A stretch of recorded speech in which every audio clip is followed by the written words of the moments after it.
On this episode of Fish's Call Sheet, I have, multi-hyphenated, multi-skilled creative forces in our business. And so I'm welcoming a dear friend, Randall Winston, to the show. Thank you. Thank you. Welcome. You direct, you produce, you do a little bit of everything on the creative side. Yeah, you're very generous, but yes, I do. And I feel like that's part of constantly growing. I came here and I was a PA and ran and got coffee, and I've just tried to grow from there. I love when someone says, like you did, I started as a PA, I started running and going getting people coffee, and now you're an executive producer who's directing and who's doing shows and guiding, visions that really impact society as a whole. I think that we always hope that we can have some influence because it is so pervasive, the business that we're in. And sometimes, I'm happy that it's just entertainment and I'm not a heart surgeon. Not that I could have been. I'm just saying, sometimes you can just say we're not saving lives. But I think under the umbrella of starting out at the bottom, working as a PA, trying to see what is needed, it's a great way to observe the business.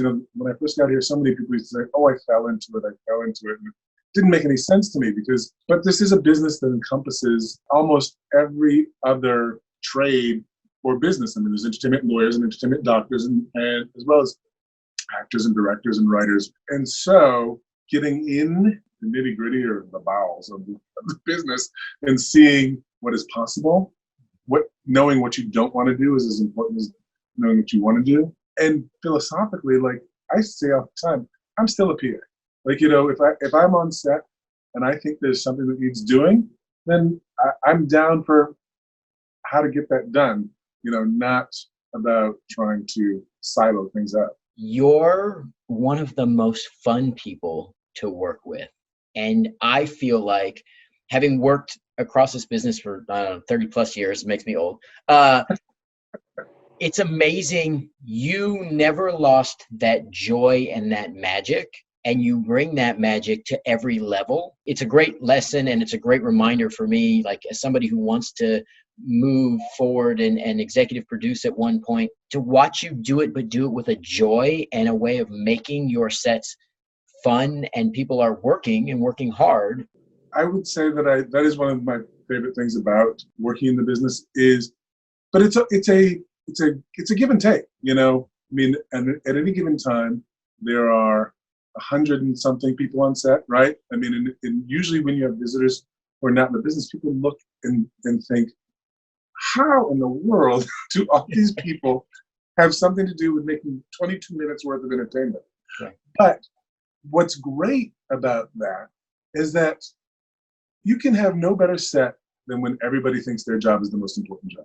When you acknowledge that and empower people to do their best work and contribute to the creative, then you get the best results. Some of the fun comes out of respect, that we're building this together. I love that. That's my spirit. We kind of bonded over that mutual love of collaboration. It's funny, you're a producer, and producer is this kind of nebulous title that is all encompassing.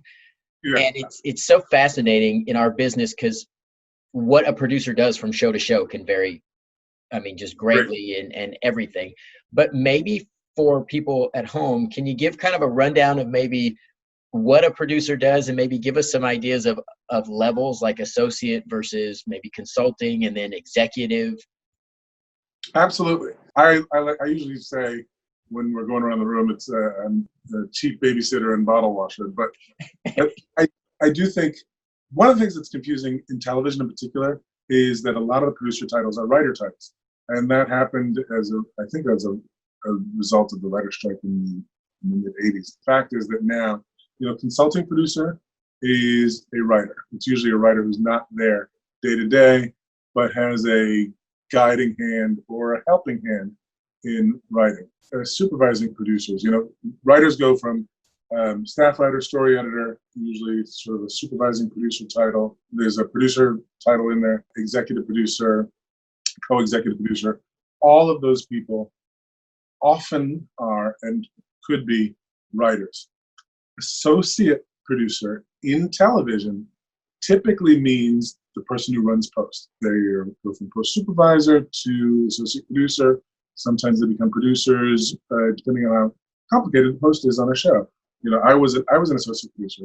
And they also co-producer is also a title that is dual. It can mean a writer or sometimes a post person. This isn't getting confusing at all, is it? Yeah, right. Well, and that's the thing. But I do think it's really valuable because actually this is information people outside the business are like, well, I think I want to be a producer, but I'm I'm not sure which type, right? And this really helps to kind of open that umbrella up and explain it. So it's perfect. Well, I'll tell you the producer route that I went through. I grew up in post. What's great about that is post is also an incredibly creative part of our business. Stories are made in post, depending on what the show is. I mean, unscripted shows are completely built in post, and sometimes a show can be saved or crafted, much more in post. And so you get to work with very talented editors. The writers all come through, the directors all come through, and so you get a sense of their vision, creatively how the show is put together. If you also get a lot of what was done wrong. In post, people are delight in saying how the director screwed it up or how it should have been done some different way. What's missing, what we wanted to add here, what we thought we were getting that we don't have now. Exactly. It says it right here on the page. I can't believe they didn't get that shot. Going back to the producer track, so I was an associate producer. That also taught me a lot of budgeting and organizational skills that were applicable to the overall production, because post is a piece of the production, happens at the end, and the production, is obviously the entire enterprise. So I could understand and need a budget, and so when I moved over to being a producer, which is oftentimes called a line producer, or it'll be the produced by credit on TV shows. I'm a little, I don't know, I think I have something stuck in my craw about line producer, only because for me, I see this as such a collaborative business, and I don't think that job ends at the line item of a budget. But it is incredibly important that somebody is doing that job and looking after the budget and reporting to the studio how it's being put together. And from there, I moved on to being a co-executive producer and executive producer, and that was really a function, I think, of trying to be more of a creative partner, and that philosophy. Because I knew post, I could be in the edit room, or deliver a cut to another writer or executive producer, to a writer or an executive producer, and thus shortening the amount of time that they had to spend in there. And editorial is also a great vantage point for training for directing, because of what I just said before about what was missing and how the story is finished and completed. You see the script and you see what the final version is and what is possible. Oftentimes when you're on set, maybe there's two ways that a line could be interpreted, or maybe there's an actual joke that that wasn't exactly on the page, but suddenly you see the magic that's happening on set and you just want to capture it, so that there's another option. And the way that things play against each other, you'll see it in editorial, but also then you have to start to recognize it as a director. If someone were to play a particular part a little more rounded or a little more heightened than was anticipated, and then you shoot, the other character not in line with that, suddenly you have a scene that doesn't work. So you really want to have that holistic point of view. I think I got a little bit off the producer thing, but that was sort of my road to it, and it's been interesting and tricky and things to navigate. But I do feel like I have a very nice vantage point of having seen the business from a lot of points of view, and that's helpful in trying to find more interesting stories and ways to bring them out. In the editorial side, you kind of fine tune all that and you can change it. You mentioned unscripted television, or reality television as people kind of refer to it a lot of times. That's almost all designed after the fact in the editorial portion of everything. In what we do now, I think it's a really natural transition to be the director and to get all of those moments, or to notice that, okay, this actor's playing this in a heightened form. If I can get this person to match, or the two of them can grow this scene, then when you come to the end, you have something bigger to present, or another option. Whereas someone who maybe didn't have that experience may just let the two sides kind of play somewhat disconnected, particularly, I would say, in a single camera setup. Yes, exactly. Because they don't always play right off of each other. Like the Connors, for example, or Roseanne is a multicam. So all those cameras are running at the same time. But in single cam, we do setups more like film, where we do coverage. This is where a good executive and a good director comes in, is to know what one portion played, so that when you turn around to get the other side of it, you can heighten or match or get the ranges you need. Absolutely. And again, as people always say, it starts on the page, under that umbrella of everybody thinking that their job is the most important. If all the creative hands have the mission to make it better, to offer something, to elevate, then you're in a good place. And oftentimes, sometimes the important guiding hand is the one that says, that's a great idea, but that's not for today. Or, ooh, that's something great, you've inspired me, maybe I'll make this other tweak, to make it together. That's the fun stuff. But you're exactly right. It's in single cam, because by nature it's a little more disconnected. It's easy to have different energies, or different something that doesn't match exactly. The multicams, what's exciting is seeing it in rehearsal, like that process of, oh, that joke's really working there, or that joke could be better. Right. and the cast really bringing that energy to the stage. Yeah, it's interesting. I mean, you've worked on a multitude of projects across pretty much every dynamic. It's one of the things, Randall, that I wanted to kind of pick your brain from the producer standpoint, especially because you're my first producer, and I picked you because I feel like you have this all-encompassing knowledge, because you did. I haven't done sports. I haven't done. Okay. So we'll hold that one against you. But from a creative standpoint, I mean, to understand the line portion of it, the budgeting portion of it, and I'm not a big fan of line, just like I'm not a fan of the term above and below the line, which are old terms that people used to use. Yes. Because for me, I feel like we're all collaborative participants. Everybody should be trying to make their job the most important and the best they can do to make the project the most important and the best it can be. Absolutely. In your role now as an executive producer, what's the best part of your job? I go back to collaboration. I mean, that is when I am happiest, I think, when I feel like I'm able to work with the people around me and exchange ideas to try and elevate a moment or the project. Or, there's pre-production, there's production, there's post-production, but then there's still sort of X factor stuff, right? Like sometimes, they want the cast of the Connors on Family Feud. Or they want, they want to come to set and do something.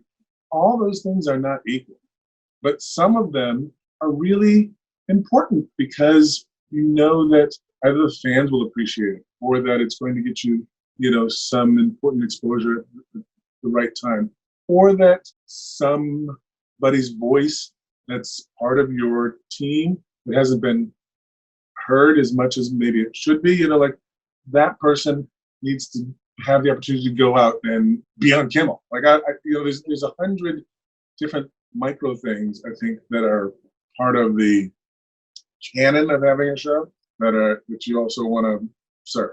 So now on the flip side, what's the hardest part of your job? Well, maybe it's difficult, but I'm not sure that I don't enjoy it. I think it's communication. By communication, I think I usually mean translation. Like I said, there's 170 people on set, and there's probably another 100 offset. But there's a number of executives, at the studio and at the network level, and you have the showrunner who you work very closely with, making sure that everybody rowing in the same direction, feeling like they were heard, and or understands the mission. I think sometimes there's the process of giving notes, right? So the writers write something and it's presented to studio network, and sometimes the studio network, are like, that's not working. This is working. We think this could be better, and that could be an antagonistic process. It doesn't need to be, but like sometimes it helps to have someone who can sort of translate what the essence of the note is or what the wish is from the studio or network to the writers. So that writers are obviously used to executing those notes in varying degrees of grace. But I also feel like what that means to practical applications, like, well, the studio wants more of this. I don't think they're saying exactly that because we can't afford to do that, but maybe the essence of the note could be accomplished, this way, or, in that will give the network what they want, and it's something that we can do as a responsible production. That kind of stuff, I think, requires some creative thinking and collaboration and some translation. Which I think you're excellent at. Thank you. In my experience, you're an excellent communicator and an excellent translator, because I'll speak from the writing standpoint. As a writer, you spend so much time crafting something, right? And on the creative side, you spend so much time building something with a vision, especially if you have multiple things coming out over the course of a series, you have a vision going forward. So then when you get that note that says, hey, this needs to change, or we'd like to see this different, it can be a real push to your ego, but your vision.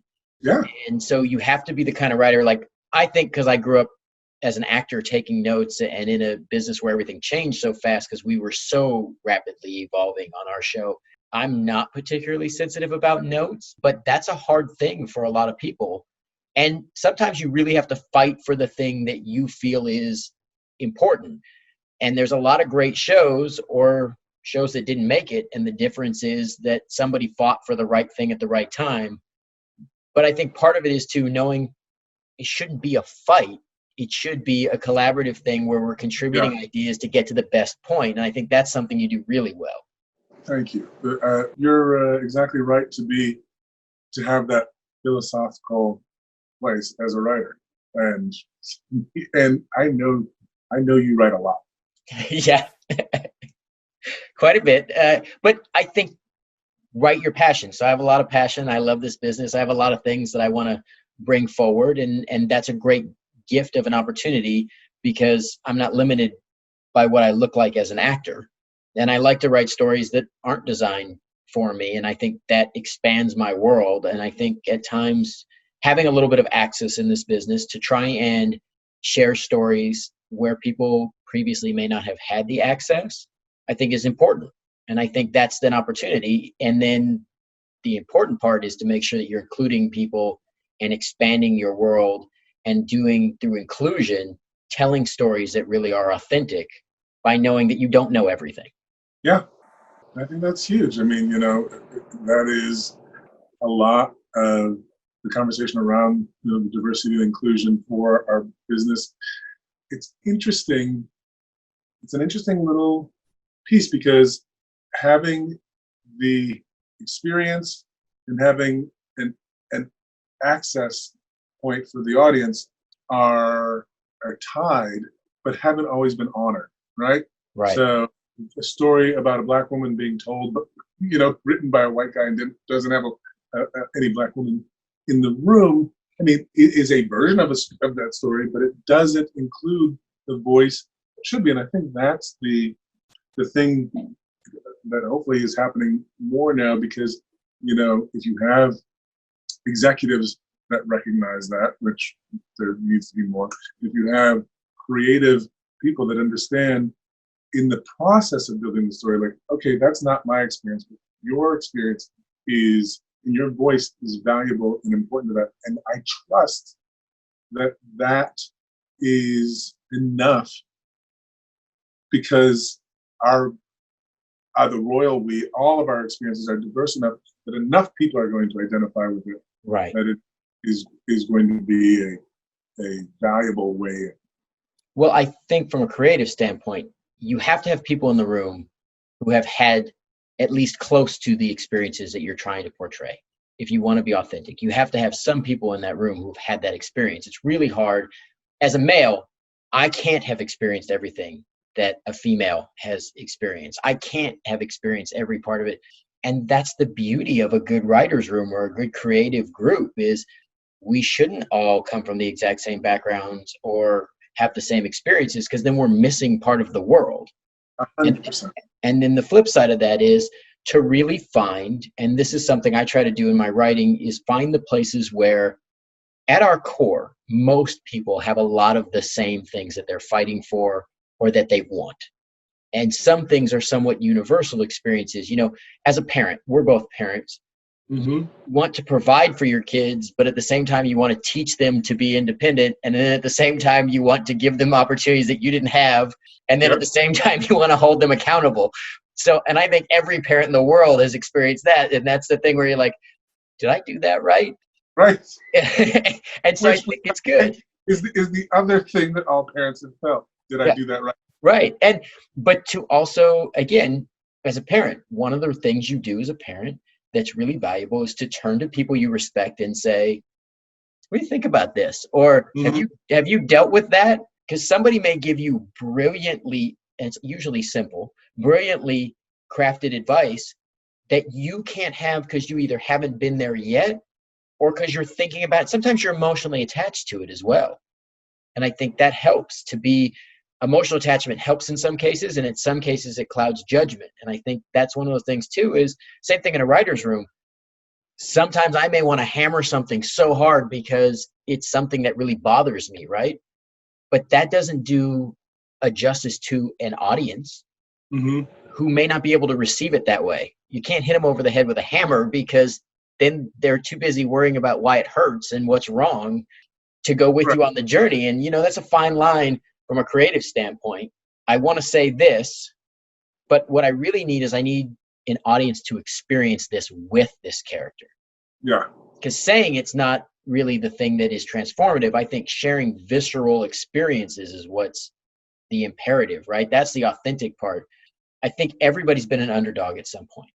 Everybody has felt like an outsider at some point. Now, not always in the same way, but to help people transform and see the world through this person's vision and share, that's the power of kind of what we get to do from a creative standpoint. And to me, it really matters that you have people in your group, people in your room who understand the depths and layers of that experience. So totally agree. How long have you been in the entertainment industry, Randall? It's goodness, I think it must be coming up on 30 years. 2019. Yeah, I guess it's been about 31 years. You know, when I came out originally, you know, I was looking for an internship, worked on the, you know, snuck onto all the lots, and then papered them with my resume.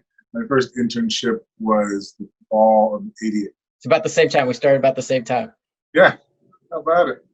And it's interesting. The business has changed a lot through then, but one thing that hasn't changed is you have a tenacity about how you go about it, and you have to have that in this business. But in order to will something into existence, you have to be tenacious about it. Yeah, I agree. I think it's, as I was touched on before, you know, it's a little tricky. It's about finding out what you don't want to do. You know, I mean, you want to try a lot of things. In general, I felt like when I got here, there were a lot of people that wanted to help, but they weren't willing to jump into the fray unless I really knew what I wanted to ask. Right. You know, and that was finding a path, and you know, it seemed like it was going to take forever. And I think it's important to know that you're learning from the minute that you step into the fray. My mother used to always say, you know, fish doesn't know it's in an aquarium until you take it out. Good ideas come from anywhere and everywhere. In those first few jobs, when you start to have your collection of experiences that you own, taking that to the next job and applying it so that you can say, oh, you know, this happened at my last job. I have a solution. Now you've done two things. You've demonstrated that you are paying attention, that you have knowledge, and you've made someone else's job easier. And I think that's the way to take a step forward. For you, what was the moment? Was there something that happened, something you saw that made you want to be in the entertainment industry? Honestly, I don't remember when I didn't want to be in it. I mean, part of it is television was my best babysitter. I watched everything and was interested in everything and the people who were there, and I just loved it. So it didn't feel for me like a big decision to like pack up and come out. That was what I wanted to do. But I think, to be fair, I wasn't totally sure what that would look like as far as a career. You know, I didn't know what a path to being a producer was. I didn't know if while I was there, you know, I would be discovered and, you know, so my life could take some other magical path. But I knew I wanted to be in it. Yeah, and then I think once you know you want to be in it, and I'll speak for me, once you know you want to be in this, you almost don't want to be in anything else. Mm-hmm. And that's when you know, through the ups, the downs, the highs, the lows, the joys, the chaos, you love this. And there's something about this when, especially when it's done well, like we've worked on a couple of shows, both of us, where things were done really well. Those experiences are like, this is as good as it gets in a lot of ways when it's done right. Oh yeah. I mean, you'll spend years trying to recreate those experiences. I also feel like there's a ordered chaos that really suits my personality. You know, I have lots of friends, you know, who, when they're asking me about what I do, and they're like, well, so like what's normal? Like you walk in the door on Monday, and what happens? And I can honestly say, you know, I don't know. Last time, I really don't know, but that's fine. You know, that just means I have to pivot. As a producer, I used to always say, very few times do people come to my door to say, everything's okay. Right. Right. It's people all day coming in saying, oh, we have a problem. There's a fire over here, there's a fire over there. And you know, you have to sort of decide whether not having film is the same as not having croissants, but not diminishing people's work. And, you know, and while you make plans all the time, you know, you need lots of great plans. The best plan has to be changeable. Yeah, I think your flexibility is one of those things that always has stood out to me, is to be flexible, to know when to be strong, but to also kind of stay malleable and positive while doing it. That's a real skill, is to be able to do all those things all at once. And I think that's what good leaders really can do. Because that, you can't make other people panic. When they go with you, panic. Panic is contagious. So strong, calm, and kind, I think, are good tent poles. And quite frankly, people when people smell panic, then you don't get everybody rowing in the same direction. You know, there have been times, I'm sure plenty of times in my career, where the decision I made may not have been the best decision or the most efficient or prudent or something, but what I needed in that moment was a decision to be made and for everybody to be on board with executing that. Sometimes you have time to explore all the options, and sometimes you need to just say, this is what we're going to do. We're going. Yeah, we're going. We're taking the hill. But to be decisive and do it, and still to be able to be kind, I think what you said is, you know, those are great tent poles. That would be a message I would love for people to hear, is do it this way. Do it bold, do it strong, do it kind. Yeah. I think that's awesome. That's a good way to go. What was your first job in the industry? You said you were a PA. What did you start on? My first job was with Gary David Goldberg, who was an amazing producer, creator. He created Family Ties, and he was a great mentor. And he was an 800-pound gorilla with a heart of gold. You know, so he could scare people and, you know, and spread love at the same time. When I first came out, I interned 3 days a week on Entertainment Tonight and 2 days a week on Family Ties. And they launched a show called Day by Day at that time, which was Julie Louis-Dreyfus's first show, I think. Then when I came back after graduating, ran around town trying to get a job, Gary hired me back, and so I worked in his office. And that's whose coffee I perfected. What would you say was the first big project you worked on where you had a bigger role? We had just finished, I think, Brooklyn Bridge with Gary, and it was an incredibly personal project. I mean, we wanted to take some time down. And the job I got right after that was on a show. It was a show about a car called Viper. The Dodge Viper had just come back, and there was a show that took place slightly in the future, and the car morphed. It was kind of like a Batmobile. But the reason that I think that show was so important for me as a producer growing up is because I ran post. You have to remember, this is, I don't know, 20-something years ago. Special effects were not, at the touch of a button on somebody's laptop. So the VFX department that was part of post, and then a big part of the show sort of became the tail wagging the dog.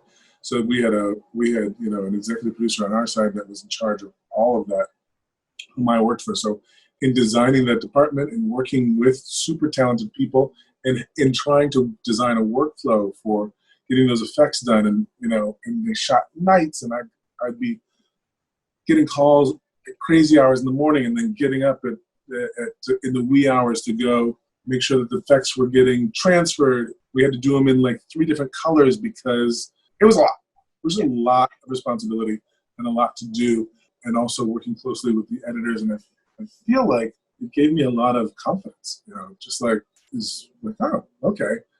That was a lot, but we got it done, and we delivered, and we figured stuff out along the way. Something we talked a lot about in this past year is that feeling about when you're building the airplane while you're flying it. You gotta just keep going. I think I got a lot out of that experience. Jumping forward, Spin City, right? Mm-hmm. Which was such a huge show, but it was a huge show for lots of reasons, right? Because you had Michael J. Fox coming back. He was dealing and starting to deal with the Parkinson's diagnosis and all those kind of things. And it was a really good comedy that was a really complex comedy that also had some political tones and a lot of layers to it behind the scenes. Yeah, that show was, incredibly important to me for a lot of reasons. I went to New York. I had not been in New York before, so working in New York was amazing, and getting to know that city. Personally, I met my future husband during that time when I was in New York. As a show, there weren't any other multicams shooting at the time, like they had done the Cosby Show at another facility. So we had to train a camera department. We had people come out from LA, and sort of did multicam boot camp, as well as, we had shot the pilot in LA, so that set had to be shipped out. The producer who did the pilot, Linda Niebuhr, who I worked with a lot, she did an amazing job of sort of moving the circus, to New York. And then she stepped away. We were on a stage that had not been a stage, so I saw them transform this sort of warehouse space on a pier out in Chelsea. And at this time, those of you who know New York, Chelsea is like a very nice, lovely enclave of the city. The Chelsea Pier is a tourist attraction.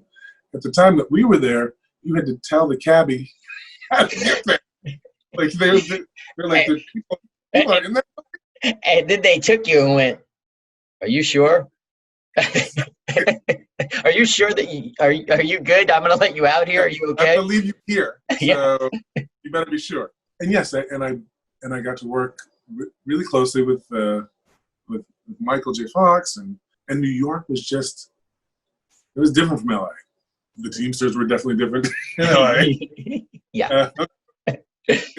Just the whole workflow of it. So yes, it's different, right? Like it's got a different energy. Yeah, and it wasn't without its clashes. I also had some challenges with strong. I would not include kind or calm. We built that show and built a strong knit family, and it was incredibly shaping. Now, what would be the next big project for you in your career? Would it be Scrubs? Oh, yes, it's definitely Scrubs. Bill Lawrence was a co-creator with Gary Goldberg on Spin City. Bill and I became very close. We did a lot of stuff in the city that young people do when they get to the city. But also we stand by the craft service table and talk about, if you, he'd say, if I get a show, will you produce it? And I was like, of course, like that was sort of our fun talk over, cucumbers and pretzels. And that's exactly what happened. He after he left the show, he created Scrubs and called me up and said, it's happening. I created the show. Do you want to come out? And that's what took me from New York back to LA. Now, I heard a story, and correct me if I'm wrong, Uh-huh. that Bill Lawrence credits the friendship between Dorian and Turk on Scrubs, between Zach Braff and Donald Faison. That's partially your friendship? That you guys, that relationship kind of inspired some of that? Not exact, but like No, your friendship. Definitely. I mean, we were the Turk and JD of that set. Okay. I didn't pick Bill up in Scream Eagle, at least not as often as Donald did for Zach. We used to say we were each other's longest lasting or most successful adult relationship, because we had known each other longer than each of us had been married. We probably spent more time together. Yeah. I certainly think we could read each other pretty well. Yeah, I thought that was amazing. And Scrubs is one of those shows. I was uniquely aware of Scrubs because of Sarah Chalke. And so and so it's very interesting for me to hear stories about the production of that show, because there was a lot of fun that happened on that show. And it's a place where a lot of people who work there, especially people who were early in their career, really credit for kind of setting a tone for them. Scrubs was amazing. I mean, we had a great time. We were sort of the little engine that could, like we produced it in this abandoned hospital in the valley that nobody wanted to visit. So we kind of got to do our own thing. The other thing is, it was just sort of part of I think the lightning in the bottle for that show was everybody was growing up in some way. I mean, Sarah had been on Roseanne, but Zach had never had a series. That team that came together, it being the first show, like I think there was something like 43 babies. Like, I talk to the crew and the cast, and I see these kids growing up. In season 3, I think there was 15 new cars. People getting their first new car. Sarah got her first own car. She had driven down in her parents' truck. Yeah. New homes, first time home ownership, and sort of what was built around that. So from a community standpoint, it was amazing that we were all having these firsts together and learning and growing up and getting to make a show at the same time. And Bill was having a lot of fun with the characters. And I think, for a single camera comedy at the time, breaking a lot of new ground. I mean, he used to joke about it being a cartoon because, because of the fantasy elements, we were the next best thing to Simpsons in live action. Right. So. And doing something people really hadn't done. You watched that show and you didn't know where it was going to go. And there kind of weren't any parameters on what was off the table, which was a really exciting thing. I mean, it's something unique when you can do a show and there's that kind of unknown quality to it, but still some consistency for the audience where they feel safe going with you on the journey. Yeah. And from a creative and production standpoint, I mean, this is a lot where I feel like the collaboration was so important, because you could be reading a script and, in 1 minute there's a regular scene going on, and then he breaks off Turk's hand and it's chocolate and he's eating it, or he's riding a scooter to work and, the scooter goes into a giant puddle and he disappears for a minute, comes up in a degree to which they would want to tell stories and veer off into fantasy world or just something bizarre because it was funny. From a production standpoint, oftentimes the question would become, well, we can't do all of this, but what's the most important joke? What is the feeling that you think this joke evokes? Because maybe together we can figure out a way to either give that same feeling, or maybe we're going to trim away some things, in order to preserve the thing that you really want creatively. And that conversation is one that I want to be in, because I think that is, a way to get the better thing. And sometimes, and quite honestly, I think that some writers would even tell you that sometimes that challenge makes them come up with a more clever way to tell a joke or something. I mean, sometimes not, sometimes it's needed. But I do think sometimes when every whim is indulged on a creative level, you don't get the best result. Yeah, I think from a creative standpoint as a writer, sometimes when somebody says, okay, I love what you're going for, but we can't do that, what else could we do, or how else could we express this idea? Sometimes you're forced into a thinking that you may not have initially wanted, but that's where some of the magic comes out of. And to give it in an example that maybe people can see more readily is from an acting standpoint, sometimes when you get to go off script and ad lib, it turns into some of the best stuff. The other thing that can happen is sometimes when you go and interact with somebody, if they can't keep a straight face or you're playing, sometimes that joy maybe wasn't the original intent of the scene. Maybe you're supposed to be frustrated or sarcastic, but with the other person, you are frustrated and sarcastic, but sometimes with a friend, it becomes funny in real life. Next thing you know, that's a great moment that you're so happy you have, but it's because you couldn't get it quite the way you wanted. The special prop that you wanted that would have cost $30,000 or $40,000 is not available. So what are you going to do? And you come up with a really ingenious or simple way that's more relatable for people. Yeah. And I think it's great. The collaborative part of that is saying, and for you, a lot of times you had to be that person of saying, I like this, but what if how can we play with that? And how can we do it different, a different way of getting there? Yeah.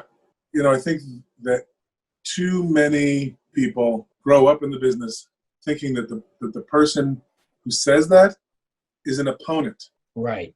And not a collaborator, Yeah. And I think that's a big thing. I hope people get that, especially young writers or producers coming up who want to do this seriously, is when you take that note, don't take it as, it's not a punch in the face. It's not an assault on what you wrote. Right. It really is either a constructive note or a realistic note or a time period note, right? Like sometimes we just don't have time to make that thing happen. Right. But you can still get there if we collaborate. Now, if you fight and both people dig in their heels, which we've all seen, and you become like two bulls hitting each other with their horns. Yeah. Nobody wins, really. Somewhere along the line, when we were at Scrubs, I remember someone on the team saying to me, if this is your point and this is my point, how do you make me get your point? So I start, pushing my hand against his. And he said, no, the way for me to get your point is to do this. Oh, brilliant. It just sticks with me as a way in. Like sometimes when you're finding yourself pushing against somebody, you're not listening. You're not really listening because you're very concerned about them getting your point. But if you can let that go for a minute, sometimes you can get to a better place. And then the other thing that somebody said to me that is not nearly as poetic, it just said, sometimes you're not writing till it's perfect, you're writing till Friday. So let's just, yeah, we got a show to make. Yeah, I think that's a thing too. I mean, we have to get a show done on time. And sometimes, necessity is the mother of invention, right? Like you have to figure out a way to make this happen, and it's got to happen by the time in order for us to get done. So make it happen. Let's try something new. Yeah. From there, one of the projects I wanted to ask you about was Cougar Town, because it has a totally different kind of feel to it.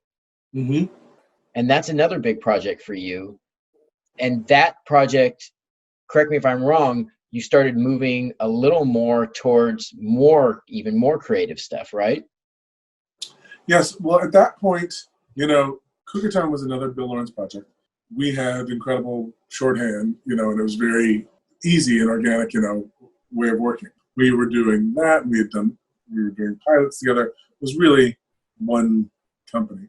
Honestly, Cougar Town didn't feel hugely different. I mean, it was what was different about it was where the cast was. And this from experience, Scrubs felt like everybody was coming of age, right?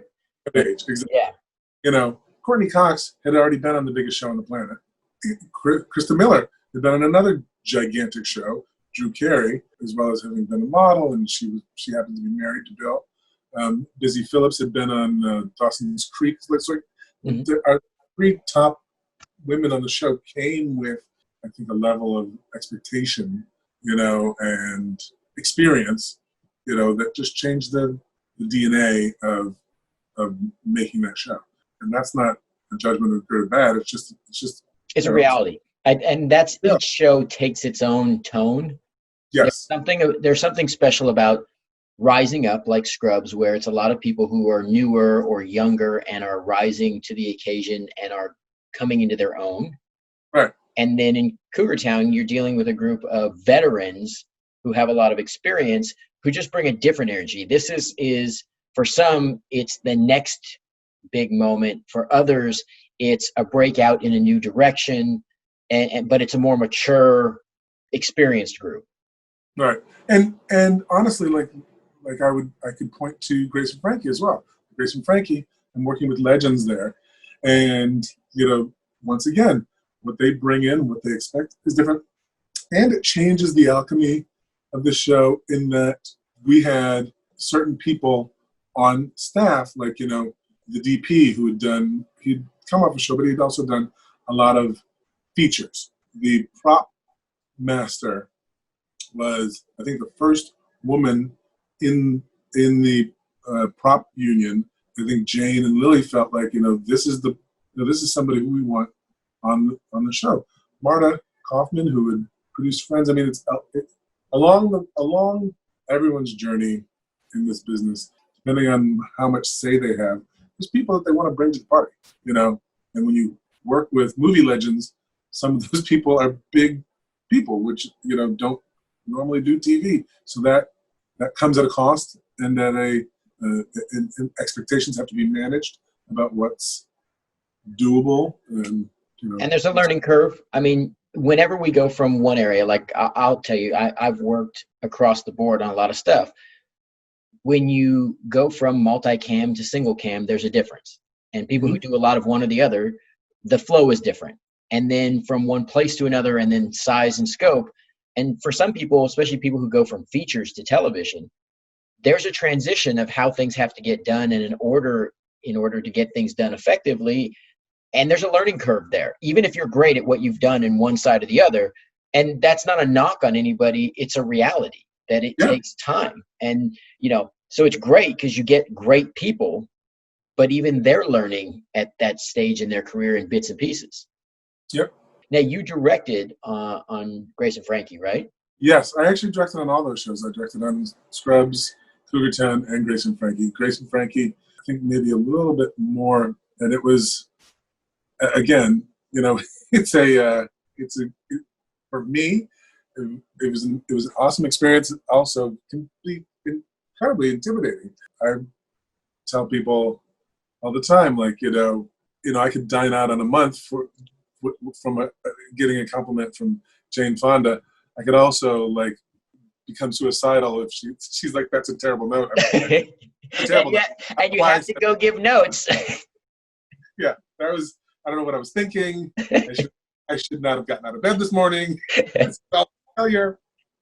I don't know what I'm doing. Jane, Lily, and Sam and Martin, really, they're also spectacularly kind and knowledgeable about the business. I mean, they've had the cameras on them forever, so nothing but respect. Okay, now working on Mix-ish. Yes. Which is for me, it's a great show because there's dynamics there that I always, we've talked. That's my area, a show that really touches on stuff, but also deals with a very just natural progression. It's going back in time a little compared to Blackish, from which it came from. Mm-hmm. But it really is cutting edge, dealing with what society really looks like, and interracial marriage, biracial kids, family dynamics. I mean, all of these things are really, really timely. And unfortunately, not as prevalent on television and in production as it really is in society yet. Right.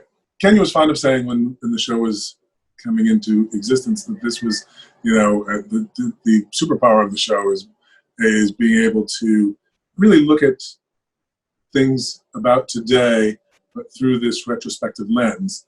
Sometimes that makes it easier to tell stories. I mean, we did a great, Peter Saji wrote a story about environmentalism, that touched, that was really about global warming, but, told as a story about the ozone layer, which is what was going on in the 80s, talking a lot about race and privilege and the expected roles of,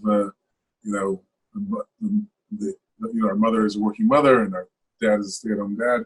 Yeah, it's fun to play with topics. I think the writers did a really good job of having some fun talking about contemporary topics through that lens of the 80s. And in the pilot, they really do get out that information very quickly about having mixed families. And the show was mixed-ish.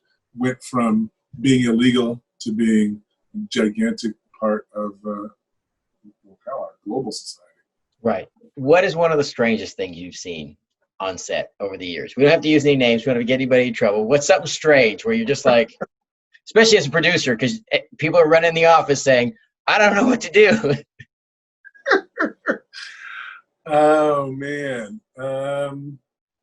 Funny things that happen, like, we were doing a beach shoot where we had to go out to a little buoy and to see, the jet ski take off and the makeup girl get launched off of the back of a ski doo, and the person driving not to realize it until like they were way out at the buoy and have to come back and get.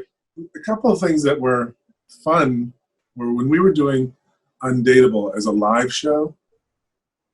It was great to see sort of the chaos of 5 minutes. Like, you think of 5 minutes as a little bit of time in regular production, but when you're live, suddenly 5 minutes is like, okay, we have 5 minutes. We can do this thing and to see, singers and actors like in the last moments before they're just like running across stage, and then regaining their composure,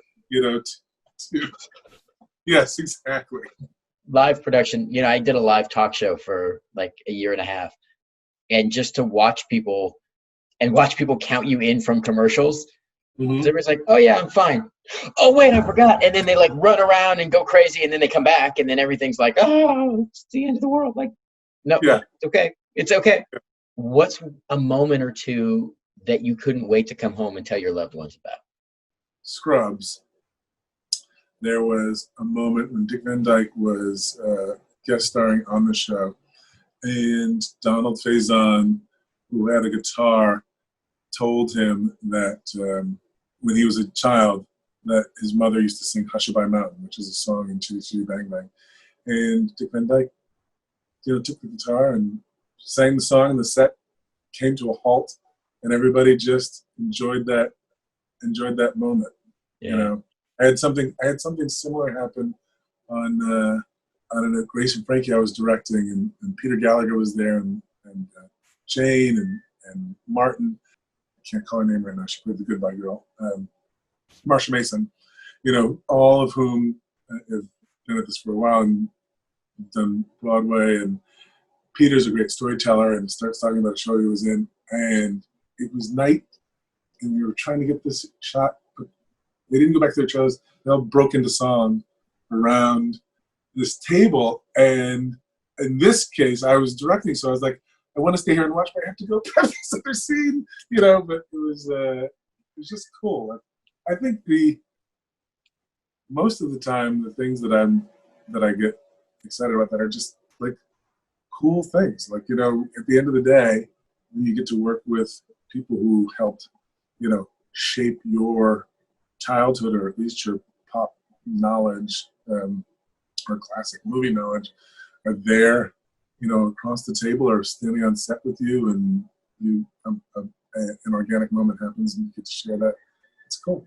You almost pinch yourself afterwards, right? You just enjoy the moment. And then after somebody walks away, you think to yourself, that moment, like you almost can't explain it to people. I think sometimes I mean, growing up, we had so many people on the show. I mean, from Tony Oh, yeah. Curtis and Bob Hope, and like, I mean, we just names, right? You could drop names all day, and people were just like, oh, thanks a lot. But it's not the name that gets you. It's the moment that reminds you of something either from your childhood or from an experience or a magic moment that you've seen that now you're having your own private magic moment. Yeah. Okay, can I ask you about development, right? Because now you're putting projects together. And that's a part of this business. Yeah, right? Me too. So I think and that's something we all have to will these projects into being is the way I always look at it is, but when you're developing a project, there's a lot of pieces to it. So maybe for people outside, how does development start in a general sense? Well, I think it's a couple different things. I am a non-writing producer. So for me, like Mixed-ish was really out of an idea that I had and presented to Kenya, and then then we talked about appropriate writers, and he ran with it. And he's of course incredibly powerful producer, and so in that case, it was an idea, and it was really about idea was developing. In the same way that you said everybody's felt like an outsider. I said I think I've been that awkward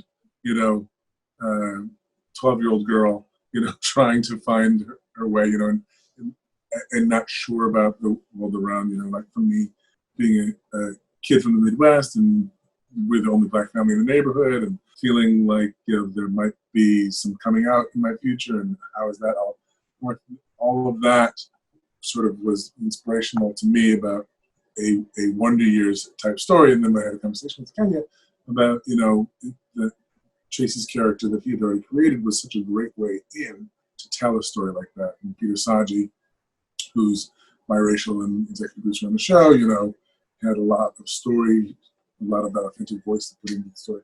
Other things, oftentimes, development's originating with the writer, trying to put out a script or an outline and build up what they think the story is. So for me, it's really the same process. I'm just either some writers are bringing me ideas. Sometimes it's an idea that I feel like is close, but needs that other authentic voice and needs somebody to help write a treatment and an outline of what it would be. Sometimes the idea, I think, needs something that we were just working on a little bit earlier. Is there's somebody who has such an authentic story and such a great voice, but there's a gap. They need a partner. They need the right writer to partner with them to help bring it to a place that's producible and realistic.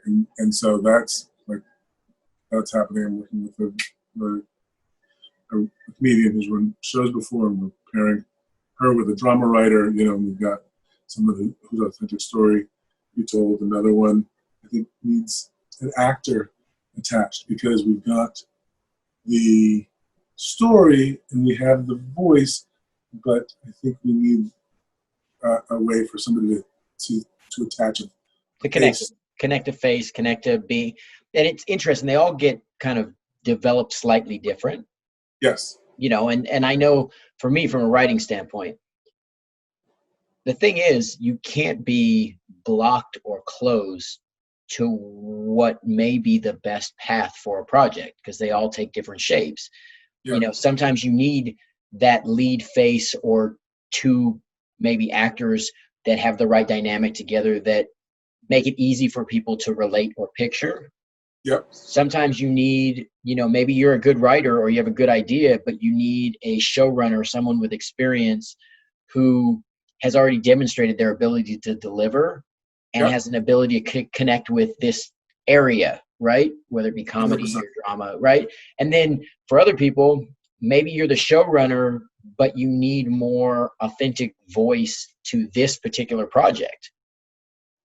And so you could be a writer in that. There's not really a wrong way. It really is trying to recognize that each, it's back to parenting. Every child doesn't need the same thing. They just need the right thing for them. Right. Yeah. That's a great way of putting it. Now, what do you look for in a project? What's the thing, as the executive producer now, what's the Mhm. thing that lights you up, that makes you say, yeah, I want to be a part of that? Well, I think that mainly what I'm finding is, how do I connect to it? Like, why is the story, why do I think the story is important to be told? That's what makes it interesting for me, and I think will make me want to go the extra mile and, put my heart and soul and whatever I have to risk into it. And that varies, I think that if I think about the things that are on the slate right now, one of them I connect to very much because it's about different ways of building a family. My two children are adopted, and it's the best thing that ever happened to us, and I couldn't be happier. And and how that could have happened differently sort of gets touched on in this one story. One is about a strong Black woman who sort of cut her own path, and when not a lot of women were doing that. And I think part of what I relate to on that one is, when I first became a producer, I was the only, I'd go to these big table meetings at the network, and I was raising the oatmeal. I mean, there was no other people of color in there. Well, and That that's one of those things too. I mean, I should ask you this question too, is I think people from outside the business also want to know, but even people who are early in the business want to know, how do you bridge that gap when you walk into a room and you don't have perceivably the same background or the same story coming up? The truth is, we all have things like we touched on earlier where we come together and we have shared experience, but diversity hasn't been as it has a lot. I mean, how do I say this? I think the paradigm has shifted, right? So right. even that there's a conversation about diversity and inclusion that is meaningful going on right now, the idea that that voice and or authentic point of view is validated and appreciated, that has changed. Right. I feel like when I first got into the business, I worried a lot about being perceived as different, and it seemed more important to try and assimilate and like maybe dull those edges, so that I could, find my way in the traditional way. So young people who, who are Black and Latina and just whatever authenticity you're bringing to the table, to feel like their power is in that authentic voice is completely different, because it changes when you would insert yourself into the conversation. I can't tell you the number of times when if you're the only one in the room when someone brings up, for lack of a better example, the Black joke, and then everybody in the room looks at you like, is I that know. okay? And then, so now I am part spokesman, right, for everybody. And I'm also acutely aware at that time that if I'm the low man on the totem pole, and I shit on this thing, where will I be tomorrow? Right. Survival. And that's not, so. It's not the most empowering or healthy way to go about. And it's also not the healthiest way to design a project. It's not the best collaborative approach. I also think there's something about whatever group that you're in where someone says, okay, well, what about this? And everybody turns and looks at you. And all of a sudden you're like, okay, that's suddenly now how you're going to see me or identify me in this scenario. Right. And right? so that means that all of my power or validity is tied to that. So right. Does that mean that my ideas are less valuable when the joke isn't right. about yeah, and that's hard. That's where I think inclusion is so important. I think and I'm just a big proponent of diversity across the board from the standpoint of even orientation, lifestyle, life experience, all of these things. If you want to present your product to the world, we can't be myopic. Yeah. Right? Because, and that's, I think that's the beauty of where the business is headed, is we are a lot more open-minded in most settings, and we're starting to empower all of these voices that have been valid for far too long that didn't get the opportunity or the access. Right. And I think that's a great thing, because it gives you stories that will show, share, and inspire and empower so many people across multiple cultures, across everything. And I think it includes and increases our culture, particularly around the world, but in this country where we are so diverse, to take those stories, that's what empowers the country as a whole. And I think that's what we, if pop culture is what we export, that should be part of what we're exporting. But I think it's an advantage personally. Would you say it's an advantage, not to get too political, but the last administration used to always say that the cabinet should look like this country. I always think that, your production team and your writer's room and your executive should look like your country or the people that you're trying to present. If we're presenting something to a whole country, which is especially at the network level that we're doing, then in order to reach people and connect with people in an authentic way, we have to have people who can tell the stories, who have some of that experience and can share. Yeah.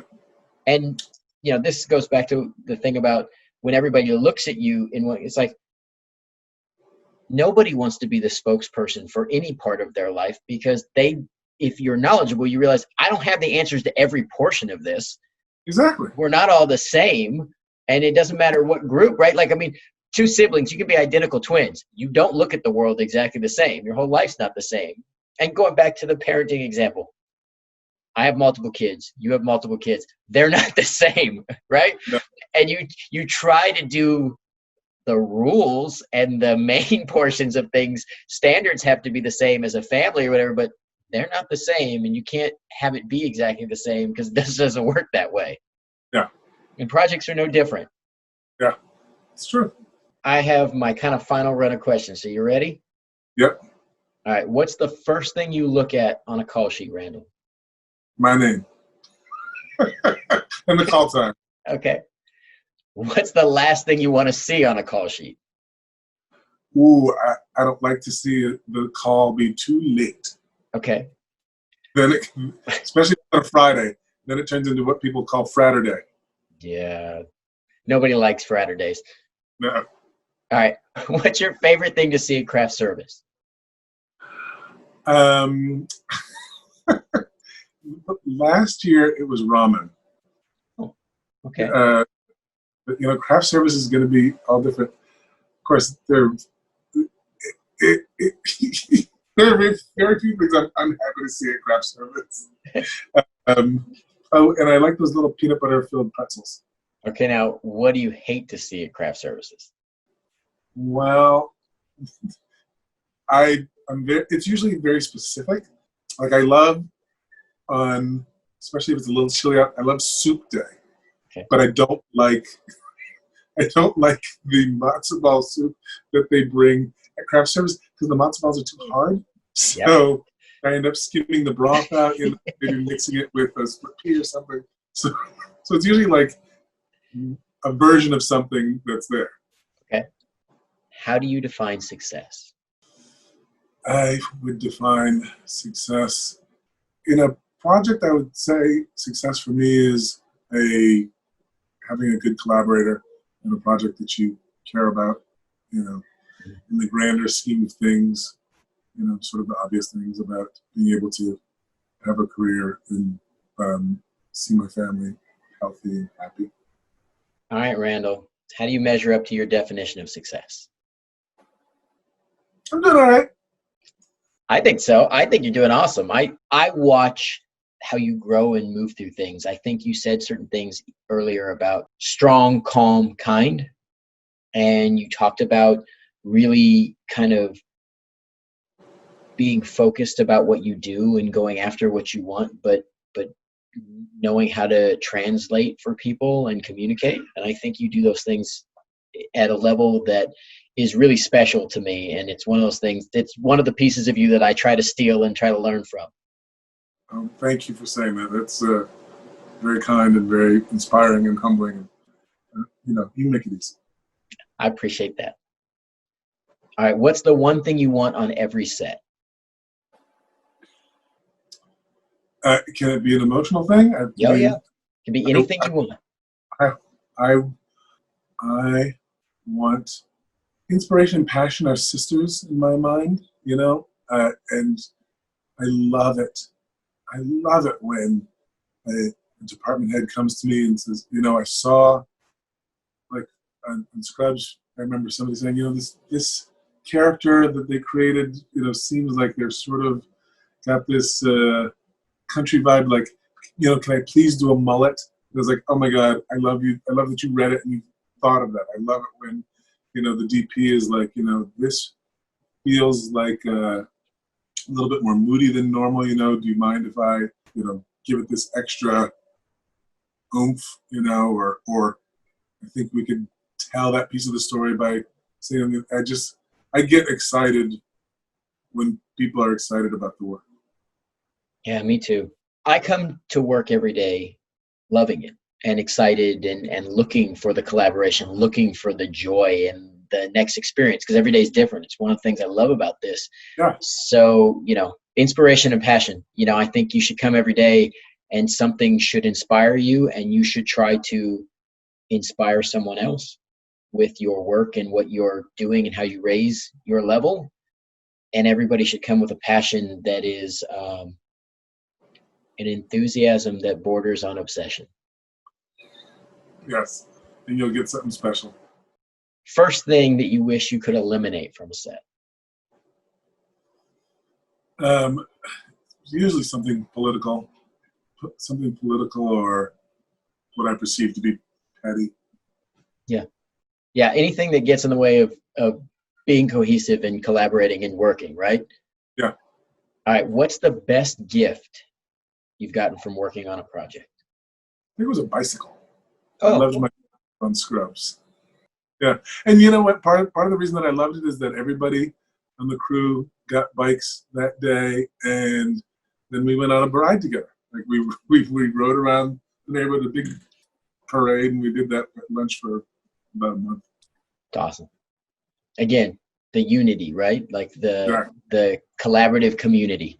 Yes. I think that for me, if I could say two things I try to build and that I want to build in projects, I would say it's community and inclusion. Okay. And it's not always the same people, Right. You're casting behind the scenes as much as you're casting in front of the scenes, and you can improve on it. Like I will say, it from a diversity standpoint, just from experience based, like working in the ish world, I've discovered, new people, and I'm so happy to include them in the, on the call sheet. Having some people that that you can relate to, but meeting all these new people from project to project and watching new amazing people come into your world. And, I joke, I tell people I've been keeping cast and crew lists since 1988 when I was 6 years old, circling people's names and keeping track of who I thought worked really hard and did really well and came with passion and inspiration. So I've been keeping track of, and I'm open to new people all the time. Yeah, I keep a hits list too. How do you want the people who work with you to remember you? I would hope that they'll remember me as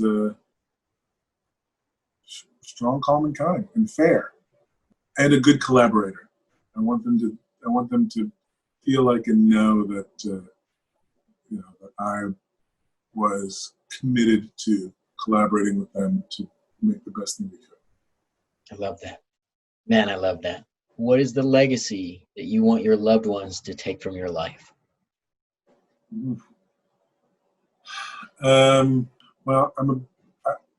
I always like to say that indecision is the mother of frustration, so I would like for my family to move through life inspired to do things their way, but to make those choices that keep them moving forward and not get stuck in indecisiveness for reasons about presentation as opposed to about what is important to their wholeness.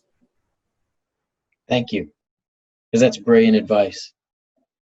Really brilliant advice. So, Randall Winston, a creative force, thank you for coming on Fish's Call Sheet, and thank you for being an amazing collaborator, for being strong, calm, kind, and fun and entertaining, and a joy to share time with. Thank you so much. That was a lot of fun, and I'll carry that with me. It's going to be a good day. If you'd like to be updated on Fish's Call Sheet, go ahead and subscribe or hit the bell below so you know right when we update new information.